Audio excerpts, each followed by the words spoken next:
Senhor nosso Deus, nesse momento pedimos a Ti que esteja conosco, enviando o Teu Santo Espírito para estar na nossa frente, nos instruindo, nos guiando nesse momento. Pedindo em nome de Jesus. Amém.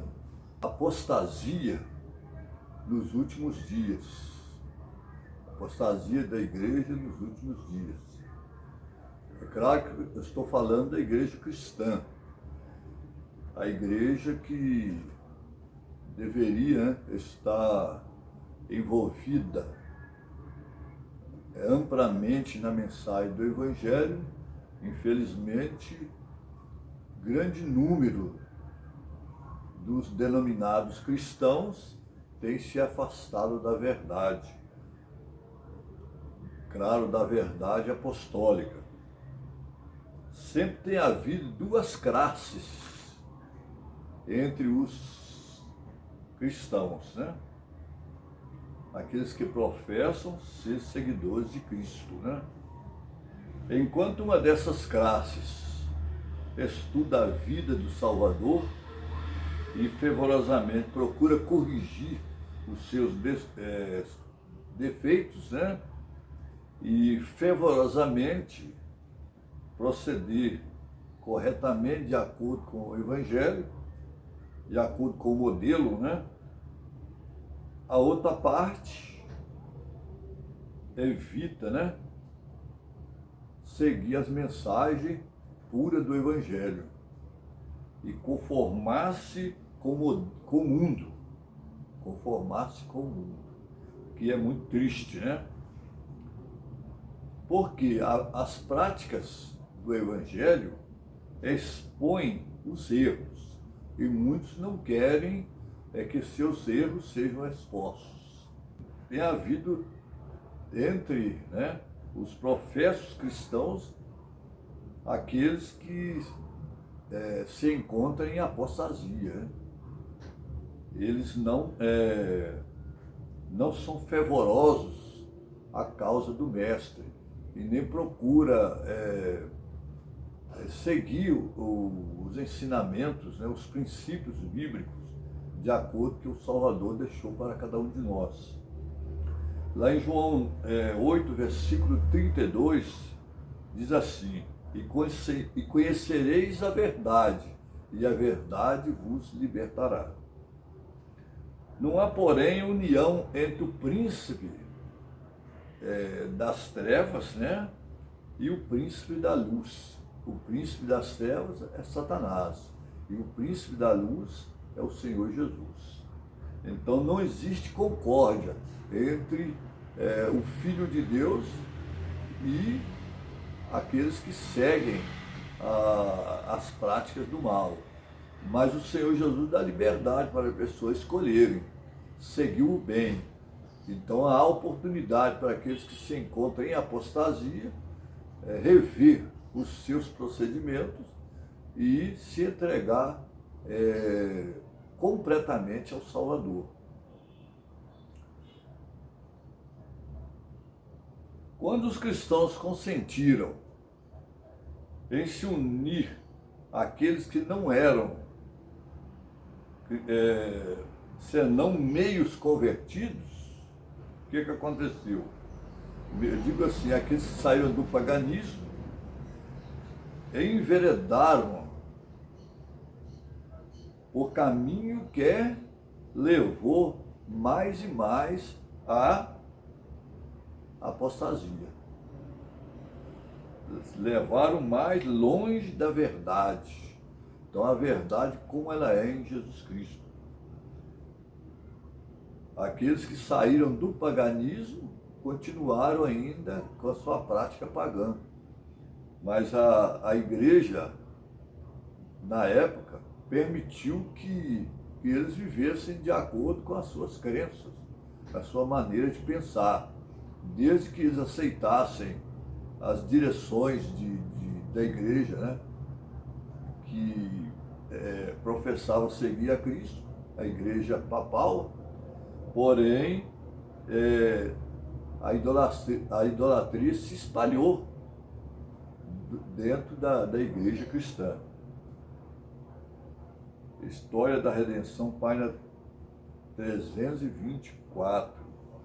É exatamente por causa da apostasia na igreja cristã que houve desunião. É por isso que surgiram várias igrejas, porque muitos abandonaram a igreja mãe. Muitos saíram da igreja romana e fundaram sua própria igreja para, por meio desse movimento, né, unidos, poderiam seguir os princípios da palavra de Deus. E assim houve a desunião na igreja. Saíram da igreja mãe por causa da apostasia, de doutrinas falsas, né? Procedimentos não cristãos entre os líderes da igreja, né, romana. Assim eles procuraram aderir a uma reforma espiritual. E assim eles passaram então a estudar a Bíblia mais livremente, sem intromissão dos sacerdotes. Então aquelas pessoas abandonaram a antiga fé e seguiram a fé verdadeira como ela é em Cristo Jesus. É claro que os fiéis cristãos não podiam unir-se com os apóstolos e resolveram separar-se da igreja romana. Essa igreja deu as mãos ao paganismo. Então se tornou um sistema apóstata. Tornou-se o poder perseguidor contra aqueles que não concordavam com o sistema, aqueles que insistiam em seguir tradições humanas, mandamentos de homens, passaram então a perseguir aqueles que pensavam diferente, aqueles que sustentavam a fé pura, né? Sem superstições e doutrinas falsas.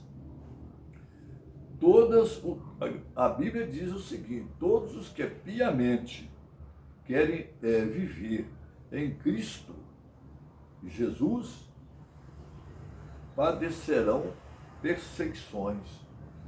2 Timóteo 3, versículo 12. É claro que o apóstolo Paulo estava dizendo aos Tessalonicenses, né, mas dentro desse contexto de perseguição, porque naquela época havia perseguição tanto da parte dos judeus, né, como da parte também do Império Romano. E os cristãos permaneceram fiéis às doutrinas apostólicas, né, aqueles que no primeiro século, segundo século, continuaram então a seguir os princípios, né, de alguma forma, os princípios que eles receberam da palavra de Deus. É claro que houve ali um começo de apostasia também, né? A tendência para comemorar a guarda do domingo, mas eles continuaram ali obedecendo os mandamentos de Deus, incluindo a guarda do sábado, né? Do quarto mandamento, de acordo com Gênesis capítulo 2, versículos de 1 a 3, e também Êxodo 20, né? Lá fala sobre os 10 mandamentos, lá de Êxodo 20, versículo 8 a 11, fala sobre o sábado, né? E eles permaneceram fiéis àquilo que receberam dos apóstolos. Agora, a serva do Senhor, ela diz assim: porque pois que a perseguição, em grande parte, parece adormecida. Então, nós precisamos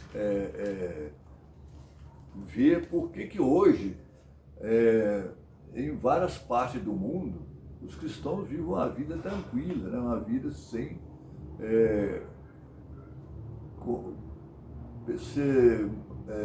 sem muitas perseguições. É claro que há desentendimento por causa da fé, mas não chega a ponto de ser tão severa como houve no tempo da Reforma, né? Protestante ali, ou como no tempo da Idade Média, quando houve a Inquisição, né? Que a Igreja Papal infringiu, né? Aqueles que não concordavam com a fé católica, né? Então eles tiveram que se esconder nas cavernas, fugir das grandes cidades, né? Uma perseguição ali de 1260 anos, né? E assim terminou em 1798, né? Terminou a perseguição, mas os cristãos permaneceram fiéis ao chamado de Cristo, né? Quanto mais eles passaram por aflições, muitos eram mortos, né? Por meio de processos inquisitórios, né? Mas era como semente. Morria um, nascia vários, né? Para o reino de Deus.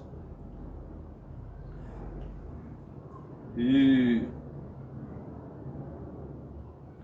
o apóstolo Paulo, em sua segunda carta aos Tessalonicenses, predisse a grande apostasia que resultaria no estabelecimento do poder papal. Ele se declarou que Jesus não voltaria, veja bem, sem primeiro vir a apostasia e se manifestasse o homem do pecado, o filho da perdição, o qual se levanta contra tudo o que se chama Deus, ou se adora, de sorte que se assentará, ou se adora, né? Ou se assentará como Deus, no templo de Deus, querendo parecer Deus. 2 Tessalonicenses, capítulo 2, versículo 3, verso 4 e o verso 7. História da Redenção, página 326 e 327. Sacerdotes governadores pagãos, e em lugar das ordenanças de Deus, colocou teorias e tradições humanas. A conversão nominal de Constantino, na primeira parte do século IV, causou imensa alegria e o mundo sob o manto de justiça aparente. Ali introduziu-se na igreja corrupção religiosa, né? Várias corrupções. E ali progredia rapidamente a obra de apostasia. O paganismo, que deveria ser derrotado, passou a ser o vencedor. Não é uma ironia? A Bíblia sempre combate a apostasia, a idolatria, que é muito mal, né? Isso você vai encontrar na mesma página da história da redenção. Eu estou aqui falando nas minhas palavras, mas você vai encontrar aquilo que eu estou dizendo aqui na história da redenção. Ora, a apostasia sempre houve. A apostasia começou no céu por meio de um anjo que Deus criou. Esse anjo chamava-se Lúcifer, que se tornou Satanás, inimigo de Deus e de seu povo, né? Ele se tornou o acusador dos irmãos. Ele implantou um sistema falso religioso, um sistema misturado, adulterado, paganismo e cristianismo junto. E assim a igreja cresceu dessa forma, abandonando cada vez mais a pura doutrina do Evangelho e seguindo tradições humanas. O plano de Satanás é combater a verdade, a verdadeira adoração a Deus. Toda a verdade da palavra de Deus, ele pretende destruir. E assim ele incentiva líderes religiosos para levar fogo estranho para dentro da igreja de Deus. como aconteceu no santuário israelita, né? Nos tempos de Moisés e Arão. E os filhos de Arão, Nadab e Abiú, tomaram fogo e colocaram incenso sobre ele, e ofereceram fogo estranho perante o Senhor, o que não lhes ordenara. Então saiu fogo de diante do Senhor e os consumiu, e morreram perante o Senhor. E disse Moisés a Arão: isto é o que o Senhor falou, dizendo: serei glorificado diante de todo o povo. Porém Arão calou-se. Veja bem, isso aí se encontra na palavra de Deus no livro de Levítico, capítulo 10, versículo de 1 a 3. É o que vemos em algumas igrejas, né, atualmente. Será esse o estilo de adoração que Deus quer que o povo adore? Adoração através de barulho, né? Barulho, de danças sensuais, né? Danças mundanas dentro da igreja, música barulhenta, com muitos instrumentos, uma harmonia completamente imprópria para o culto, né, cristão, uma irreverência total nas igrejas, né? E será que é isso que Deus quer, esse tipo de adoração, quando as pessoas aplaudem os cantores, né, bate palma para os cantores ali, em pleno culto de adoração a Deus, né? Em vez de aplaudir o Senhor Jesus, o autor da salvação, eles aplaudem os cantores, né? Ali os cantores gospel, nas suas congregações, pessoas rolando pelo chão, pastores permitindo que outros andem montado neles, uma mulher, num culto religioso, uma mulher permitiu que o próprio pastor subisse nas costas dela, né, em pleno culto, e em algumas igrejas havia dança, pastor dançando, rodopiando na frente da congregação, pulando alto, rolando no chão, dando um grito muito alto, batendo a mão no púlpito. Será esse o tipo de adoração que Deus quer? Música de rock nas igrejas, música de samba nas igrejas, hip hop, e assim por aí vai. Onde estão aquelas boas músicas sacras, música cristã, que eram cantadas nas igrejas? Foram deixadas para o esquecimento, enquanto os que administram a música permitem que as músicas mundanas entrem nas igrejas. E essas músicas é preciso ser revista, preciso ser analisada pela liderança da igreja. Eles precisam examinar qual é a qualidade de louvor que é oferecido para adoração a Deus, porque toda música ela precisa ser oferecida a Deus. A música de louvor é para a honra e glória de Deus, não é para honrar aquele que canta e para o gosto também pessoal de cada um. Pode a música não ser interessante para muitos que estão ali, mas para Deus, ela é uma adoração a Deus. Se ela é uma música solene, uma música respeitosa, né, não é uma música barulhenta, com muita gritaria, cantores gritando no meio da música, como tem se visto, né, nos CDs jovens das igrejas, né, cantores dando um grito alto e fazendo a algazarra dentro da música. Algumas igrejas até usam a música para a manifestação do Espírito Santo, né? Ali acredita-se, né, que cantando muito alto, em alta voz e gritando, pulando, rodando com o peão, vai trazer o Espírito Santo para o meio da congregação. É um verdadeiro erro. O Espírito de Deus não trabalha dessa forma. Ele trabalha na tranquilidade, ele trabalha num culto alegre, sim, mas um culto respeitoso, reverente, onde não há gritaria. Tem pessoas que gritam glória, glória, aleluia, várias vezes no meio, atrapalha até o pregador de pregar, porque tanto glória a Deus, tanto aleluia, e tanta coisa, e essas palavras é usada, sim, não é problema usar, mas que ela tem critério, tem um momento certo, né?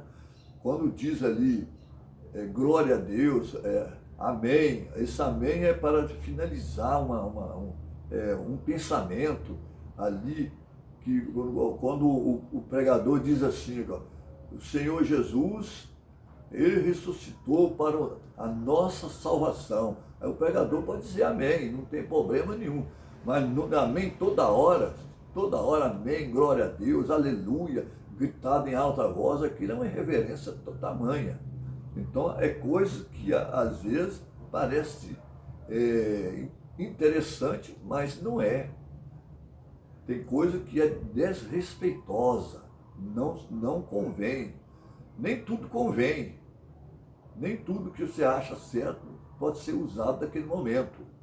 Então é preciso critério para isso, né? O pregador precisa ser respeitoso, não é um pregador que conta piada no culto. Fazer o povo rir, né? Vai à igreja para fazer o povo rir, contando anedotas, e o povo cai na gargalhada, e a parte espiritual que é boa mesmo não é edificada. Isso é um perigo muito grande. Satanás ri, debocha, você vai ver o seu povo lá, levando as coisas a sério na base da brincadeira. E muitos vai à igreja para divertir. Tem a igreja como diversão. E a igreja não é lugar de diversão. É um erro pensar assim. A igreja é um local onde você vai adorar a Deus, você vai prestar um culto a Deus. Ou você gosta da mensagem ou não, mas você precisa se adequar ao procedimento respeitoso daquele momento ali. Mesmo que você não concordar com a fala do pregador, porque às vezes a mensagem dele é muito forte para você, atinge o seu coração e você não quer abandonar o pecado, então o que você tem que fazer? Fique calado ali, não vai questionar, não vai se aborrecer com a fala dele, porque a palavra de Deus ela é disciplina mesmo, né? Lá diz que o pregador precisa corrigir, admoestar, advertir as pessoas, trazer uma advertência para o povo ali, para que o povo possa crescer espiritualmente. E isto faz parte da igreja, dos ensinamentos da igreja, né? Então, muitos vão à igreja para participar de uma peça teatral, que ali vai ter uma encenação teatral, vai ter cantores ali, músicas especiais. Ora, toda a música do inário são especial, não existe música fora do inário que não seja especial. Então, nós temos que ter o bom senso de saber o que é especial e o que não é especial. Aquilo que nós achamos ser bom para nós, não é bom para Deus. Deus não se agrada. Eu pretendo dançar lá na igreja, eu pretendo cantar rock lá dentro da igreja, eu pretendo fazer um teatro lá, fazer uma gazarra lá dentro da igreja, eu acho que isso é um fervor. O senhor agrada disso? O senhor vai me apoiar? Certamente que não. Deus vai dizer assim, ô meu filho, você está completamente equivocado na sua maneira de prestar culto para mim. Eu não agrado de sacrifício tolo, de sacrifício formal, culto formal. Eu quero saber o que está dentro do teu coração, louvor do coração. Eu quero que você me louva com o teu coração, com a música respeitosa, Não é a música que o mundo canta lá fora, não. A música que se vê nas emissoras de rádio, televisão, né? Os canais de televisão. Não é essas músicas de popular, não. É a música que traz edificação espiritual. E nós temos, irmãos, nós temos orientações suficientes para saber qual é o louvor que Deus quer. Muitos dizem que não se sabe qual é o louvor que devemos cantar. Ora, se você é um cantor ou um compositor, se você passar mais tempo em oração, estudando a palavra de Deus, o Espírito Santo vai tocar no teu coração, na tua mente, para você prestar uma adoração adequada ao Senhor. Porque existem livros que falam sobre a música. Né? Nós temos vários livros, nós temos aí livros, né? É só pesquisar, você vai encontrar vários livros. Como adorar o Senhor, como prestar um culto de adoração por meio da música ao Senhor. Não é o que se faz hoje nas igrejas, né? Louva mais as pessoas que estão ali, as pessoas que estão ali cantando, do que o próprio Senhor que deu a voz para aquelas pessoas cantarem. E muitos ainda dizem amém, exatamente o que eu não faço. Quando eu vejo que a música não é adequada, eu fico calado. Não vou brigar com o cantor, é claro que a pessoa não pode levar para o lado pessoal. É preciso de conscientização, então a gente precisa também ser cauteloso, né? Para levar uma mensagem de edificação espiritual até para aqueles que vão desenvolver um trabalho para Deus. Então, é preciso aconselhar essas pessoas. É o que eu sempre tenho feito. Eu tenho aconselhado as pessoas em trabalhos evangelísticos, como fazer um trabalho. É claro que eu não sou perfeito, e estou longe da perfeição, mas espero que o Senhor me torne uma pessoa bondosa, amorosa, tolerante com as pessoas, não uma pessoa liberal. Jamais quero ser uma pessoa liberal, não. Eu quero ser uma pessoa conservador, sim, mas moderado. Está entendendo? Eu quero ser um conservador moderado. O que é ser conservador moderado? É aquele que preserva o que é bom, os princípios da palavra de Deus, mas ele dá a mão às pessoas que erram. Procura ajudar as pessoas, levar as pessoas para o caminho do bem. É o que nós precisamos fazer. E não espantar o pecador ou maltratá-lo, mas conduzi-lo a Cristo. Todo o nosso trabalho é para tirar as pessoas da apostasia, por meio, é claro, do poder de Deus. Os nossos esforços devem ser ensinar as pessoas a andar no reto caminho do Senhor. Fazer como João Batista fez, quando João Batista aproximou ali do rei Herodes, o Herodes o Grande, ele disse para o rei Herodes, com toda a ousadia, toda a coragem: o líder precisa ser corajoso. Se ele for medroso, se ele for mole, ele não serve para ser um líder na obra de Deus. Então ele falou exatamente o que está escrito aqui em Marcos 6, 17 a 28. Aí.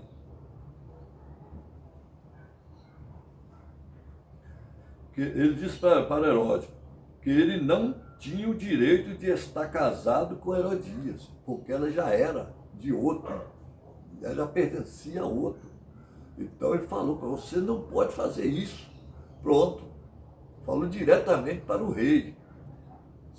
Se fosse hoje, o líder deixar para lá, vou deixar para lá, não tem nada com isso, deixar para lá, né? Não vou entrar nisso aí. É o que muitos fazem hoje, né? Não chamam o pecado pelo nome, pela covardia, né? Não, pastores, né? Muitas vezes chega na igreja, prega uma mensagem que agrada o povo, muitos até dormem, porque aquela mensagem ela é gostosa de ouvir, né?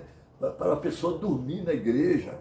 Não é assim. Você tem que pregar a mensagem que edifica, que impacta as pessoas que vão ali, que mostra Jesus crucificado, mostra a volta de Jesus, os sinais da volta de Jesus, o que vai acontecer, o que está acontecendo nos bastidores, o que está acontecendo com os planos diabólicos aí para tentar destruir a igreja de Deus. Aí os irmãos têm que estar preparados para o final. Quando Jesus falou para os discípulos, olha, quando você vê Jerusalém sendo cercada de inimigos, vocês fiquem atentos, vigiando. Né? E o que aconteceu no ano 70, quando a cidade foi cercada por meio do exército, né, romano, houve ali uma trégua ali, porque saiu um grupo de judeus para perseguir, soldados judeus, né, para perseguir os romanos, e nesse momento os cristãos que se encontravam em Jerusalém, eles fugiram, de acordo com o que Jesus falou, porque eles estavam ali apercebidos. Por quê? Porque estava atento às profecias. Muitos não gostam de profecia, que é um erro gravíssimo. Então, aqueles que não são avisados por meio das profecias, essas pessoas você pega de surpresa e vão chegar no momento final, eles não vão passar na prova. Você está entendendo? Então, alguns dizem assim, pastor, fala ali, olha, tem muitos alarmistas, né? Alarmista pregando aí sobre decreto dominical. Ora, o decreto dominical é coisa recente, presente aí. Aconteceu lá no ano 321, com o imperador Constantino, foi o primeiro decreto dominical, e hoje se encontra aí nas redes aí de internet para todo lado, fala sobre decreto. É claro que há até exagero também nisso, né? Mas a teoria da conspiração também no meio disso. Mas se você pegar as informações corretas, você vai ver que é um motivo de preocupação, sim, da igreja. Não é alarmismo nenhum você falar sobre o tema, porque ele é decorrente, ele se encontra presente nas reuniões que são feitas, né, pelo Papa Francisco, né? Ele se reúne com a liderança de sua igreja e com a liderança do mundo para o quê? Para resolver o problema climático. E por trás do problema climático existe o decreto dominical, a ideia de colocar um decreto por lei. Então, essas coisas a pessoa precisa saber mesmo, são informações muito importantes. O que você não deve fazer é pregar aquilo que não é verdadeiro. Mas se você tem provas concretas, você precisa sim falar a verdade. O mundo está cheio de mentira. As redes sociais cheias de mentira, né? Os meios de comunicação, televisores, né? Rádio, dão suas notícias, né? Aí com toda força, né? Toda coragem, falando aí sobre envolvimento de pessoas em droga, crimes, e tudo isso é dado aí para todas as pessoas ouvirem, assistirem, ouvirem. Por que não falar de uma verdade que vai acontecer? O atalaia não pode ficar calado, ele tem que dar o sonido certo. O atalaia tem que tocar a trombeta. Ele não pode dormir em serviço. Se ele dormir em serviço, o inimigo vem e ataca e toma a cidade. Se os discípulos estivessem dormindo lá no tempo da tomada de Jerusalém, todos eles teriam morrido. Mas estavam atentos às profecias. Então é um erro pensar assim. Infelizmente, alguns pensam ao contrário, né? E isso é mal.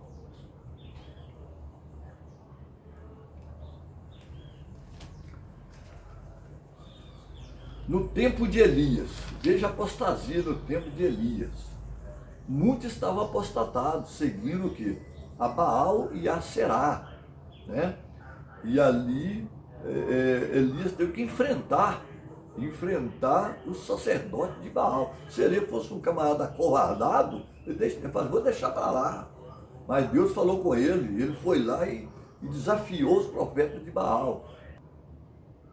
É o que precisa hoje na igreja, hoje, líderes que tenham coragem de falar o evangelho, falar a verdade, né? Mostrar o pecado pelo nome, falar esse é pecado, está errado, mas falar não com o intuito de maltratar o pecador, mas de salvá-lo para o reino de Deus, com amor, com carinho, né? Mas falar a verdade. Por que falar mentira? Falar a verdade, né?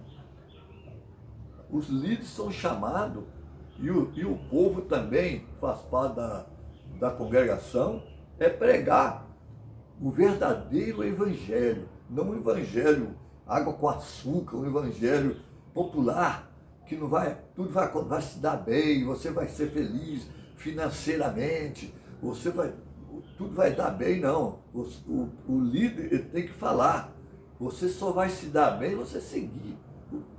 O único planejamento que é ensinado na Bíblia é o quê? É seguir os ensinamentos de Deus. Se você seguir os ensinamentos de Deus, guardando os mandamentos de Deus, nenhum mal chegará à tua tenda. Nenhum. Se caso você passar pelo vale da sombra da morte, você não vai temer mal nenhum, porque o Senhor está com você. Porque você é fiel. Você entende o que eu estou dizendo para você? Você é fiel àquele que o chamou para a obra do Evangelho. Elias manteve-se firme. E ali ele venceu o sacerdote de Baal. Primeiro ele teve com o rei Acabe, o rei apostatado, né? Casado com Jezabel, uma mulher idólatra. Ele teve a coragem de falar para Acabe, falou assim, olha, durante 3 anos e 6 meses não vai chover. Por que ele falou isso para o rei Acabe? Porque o rei Acabe, ele era um rei fraco, ele era dominado por Jezabel, uma rainha cruel, uma rainha má, uma rainha que levou o povo de Israel à idolatria, né? E assim lá em Tiago, capítulo 5, versículo 17 e 18, fala que exatamente o que eu estou falando para você. Mas alguns no tempo do profeta Elias, sempre Deus tem pessoas que não se dobram para o pecado, não se deixam influenciar por doutrinas falsas. E alguns que não dobraram os joelhos a Baal e a Será, foram 7.000, né? 7.000 homens que não adoraram o Deus Baal e não beijaram a sua mão. 1 Reis 19, versículo 3 a 18. Veja bem, hoje Deus está olhando lá do céu para ver se existe alguém que levanta a bandeira alta, alguém que está disposto a ensinar uma verdadeira reforma na igreja, um verdadeiro reavivamento na igreja.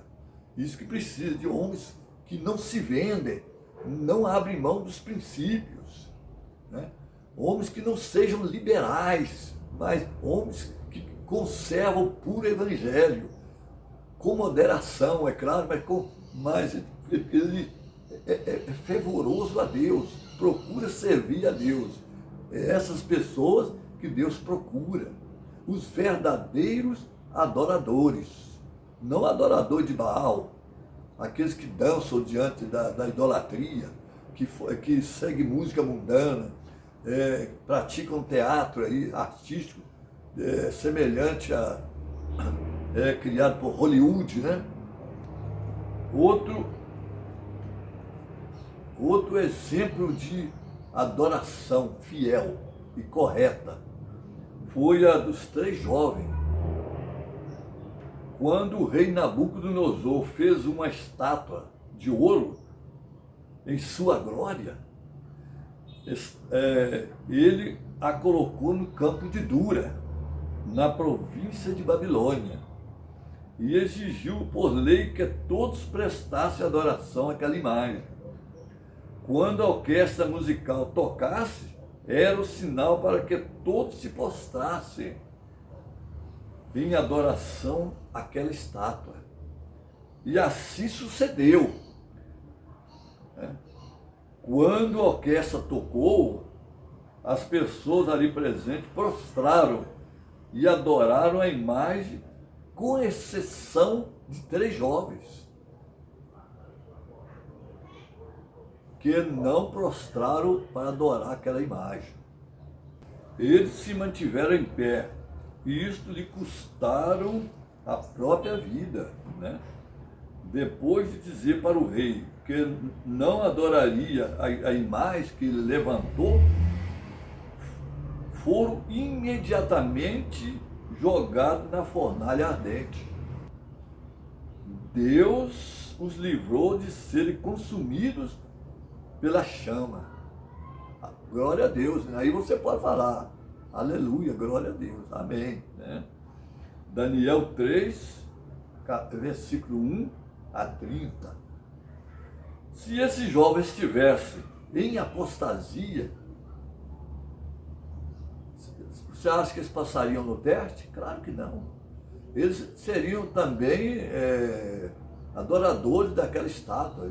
Eles abaixariam e prostrariam, né, diante daquela estátua e adorariam aquela estátua, como os demais que estavam ali fizeram, né? Adoraram a estátua que o rei levantou ali no campo de Dura, né?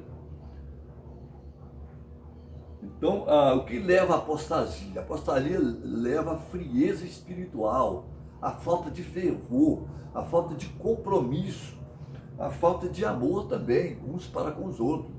A apostasia leva a pessoa a sentir ódio por aquilo que é correto, aquilo que é verdadeiro. Quando eles são disciplinados pela palavra de Deus, eles se sentem mal. Quando o pregador vai pregar a verdade, ele sente o quê? Chicoteado pela verdade. Muitas vezes até abandona a fé, porque eles acham que a mensagem é dura demais, porque eles não querem abandonar o pecado. Isso leva, a apostasia leva à derrota do cristão.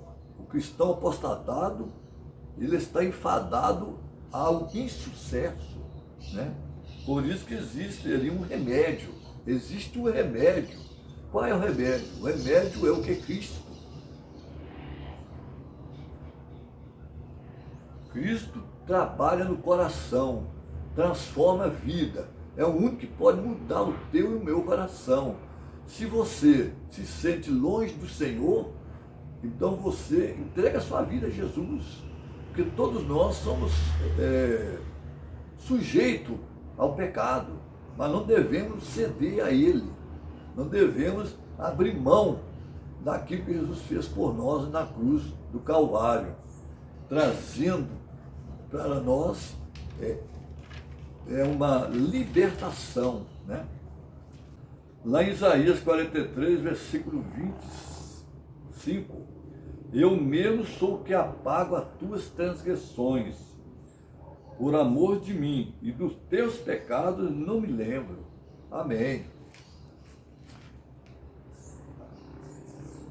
Ora, a apostasia é séria.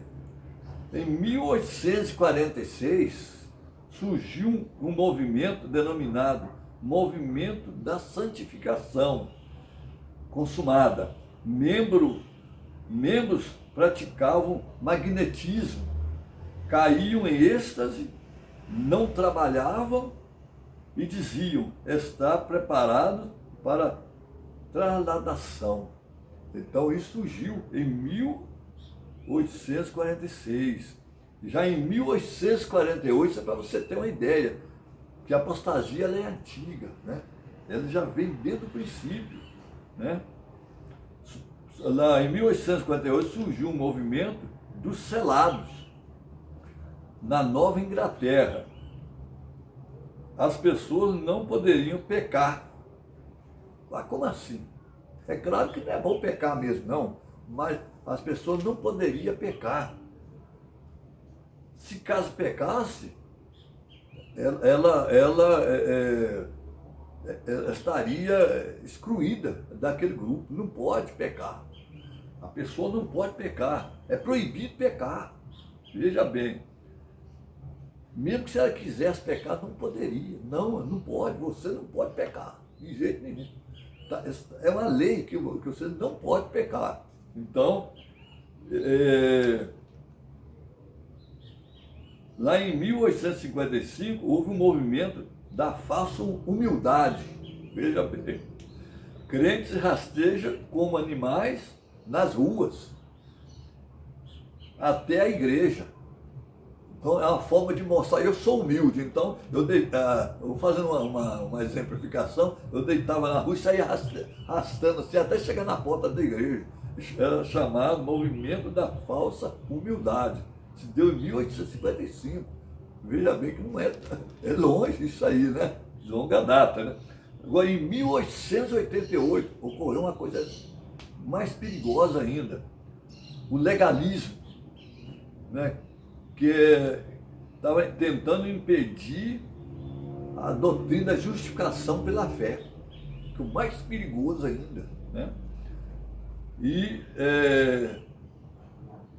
lá na Assembleia de Minneapolis, então, quando foi apresentada a mensagem da justificação pela fé, houve opositores a essa mensagem da justificação pela fé, que é uma mensagem bíblica. O apóstolo Paulo pregou a mensagem da justiça pela fé, quando ele diz assim, que o justo vive pela sua fé. Lá fala que a fé, nós somos justificados pela fé, né? Não pelas obras, mas pela fé. E essa mensagem estava sendo relegada naquele momento ali. Estava havendo um legalismo em cima disso aí. E é muito terrível esse tipo de coisa, né? Lá em 1900, houve a heresia da carne santa. É terrível essa coisa, viu? Eles adotavam ali um procedimento semelhante, quase semelhante às igrejas pentecostais de hoje, né? É claro que o movimento, eles acreditavam ali que uma vez que a pessoa que pertence a Cristo, a carne dele é santa, passa a ser santa. Ele passa a viver como se Adão viveu antes de pecar. A carne é santa, né? E assim, lá, o grupo lá em Indiana, né? Eles assumiram também o perfeccionismo. Então tinha que ser perfeita mesmo. Ninguém podia errar. Se errasse, estava no pau da goiaba mesmo, na vara da goiaba mesmo, não podia errar. Então, aqui, eles tinham também, eles criam que Cristo, na agonia do Getsemane, fora revestido de carne imaculada, semelhante a de Adão, antes da queda, e de que o crente deveria buscar a mesma experiência. Partidários da ideia criam, né, que a pessoa, uma vez reavivada pelo Espírito Santo, não mais pecaria, nem viria a morrer. Veja bem, aqui ficava evidenciado, né, que é o perfeccionismo manifestado desde o princípio, estaria sempre perseguindo a igreja. Veja bem. Agora veja o que Paulo diz aqui em seu ensinamento ali. Romanos 7, versículo 18. Lá diz assim: eu sei que em mim, isto é, na minha carne, não habita bem algum. Pelo contrário, Paulo, pessoal, na minha carne não habita bem, minha carne não é santa. Mas eu cada dia busco essa santificação por meio do Espírito Santo. Mas ainda tenho muita coisa para vencer a minha natureza pecaminosa, né? Ellen White combateu firmemente essa heresia, dizendo: não podeis obter, nenhuma pessoa dentre vós tem agora carne santa. Ser humano algum na terra tem carne santa. É uma impossibilidade. Está no livro Mensagens Escolhidas, volume 2, capítulo 3. Então, e as reuniões que eles faziam, era um movimento ruidoso, muitos tambores batendo, muita gritaria, música muito alta e uma balbúrdia terrível, uma coisa terrível. E ali havia uma irreverência tamanha, uma coisa impressionante, né? E acreditar que fazendo assim o Espírito Santo operava no meio deles. Eles buscavam o poder do Espírito Santo através de barulho, e assim eles estavam errados. O Espírito Santo, diz Ellen White, né, não se revela por tais métodos. Então, balbúrdia de ruído, isto é uma invenção de Satanás para encobrir seus engenhosos métodos, para anular o efeito da pura, sincera, elevadora e enobrecedora e santificante verdade para este tempo. Então, Satanás quer desviar a pessoa do foco através do barulho, da gritaria, da música escandalosa, né? Para adorar ele. Ele quer ser adorado, né? Ela diz mais ainda: é melhor nunca ter o culto do Senhor misturado com música barulhenta, de acordo com o que ela presenciou ali naqueles tempos. Naquela época surgiu esse movimento lá, né? Música com instrumentos ruidosos. Um verdadeiro carnaval, diz aqui. E isso é em nome de reavivamento pelo Espírito Santo. Então isso é muito terrível, né? Então a pessoa precisa ter um cuidado, né, sobre isso aí, né? Porque pode ser estar sendo desencaminhado por Satanás. Ellen White diz também que a história se repetirá. O Senhor mostrou-me que seriam introduzidos em nossas reuniões campais teorias e métodos errôneos, e que a história do passado se repetiria. Senti-me grandemente aflita, diz ela. Fui instruída a dizer que nessas demonstrações acham-se presentes demônios em forma de homens, trabalhando com todo o engenho que Satanás pode empregar para tornar a verdade desagradável às pessoas sensatas. Veja bem, isso foi tirado do livro Mensagens Escolhidas, volume 2.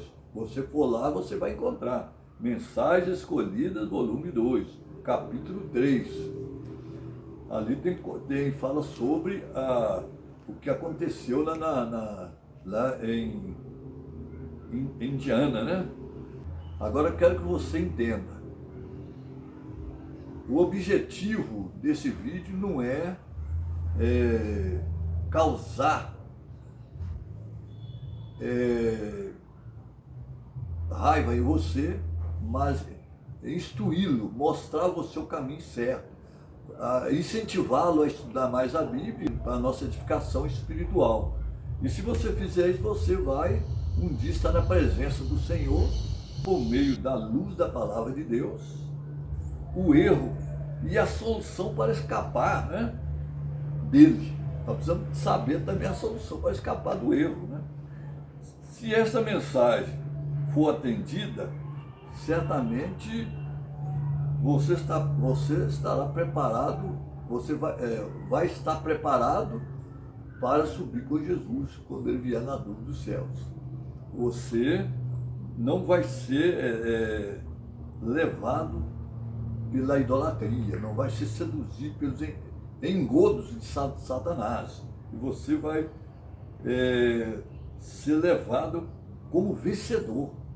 Você vai passar pelo grande conflito final nos últimos dias, né? Antes da volta de Jesus, e está em pé na presença do Senhor, preparado, né, para receber aquilo que Ele prometeu para cada um de nós. Assista os vídeos, né, que eu tenho também, são vários vídeos, né? Assistam eles ali, que você vai ser preparado para o reino de Deus através da palavra, né, de Deus. Você vai ser preparado pela palavra de Deus. E não se esqueça de inscrever, né, no canal. Inscrever ali, você vê a chave de inscrever, inscreva-se, você aperta ali, inscreva-se e ative o sininho, porque isso não vai lhe custar nada e você vai ajudar o canal a crescer. Você não vai pagar nada por isso e você estará contribuindo para o avanço da obra de Deus.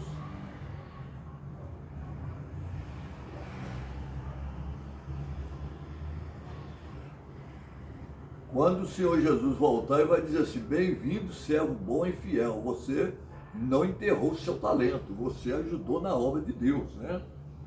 Você foi fiel no pouco, mas no muito você vai ser colocado, né? Então, eu fico agradecido por você ter ouvido a minha fala aqui, assistido, né, a minha pessoa falando para você, levando você a entender que nós estamos aqui para nos preparar para a volta do Senhor Jesus, que brevemente irá acontecer. Então, te digo muito obrigado e até lá, se Deus quiser. Que a paz do Senhor esteja com você sempre.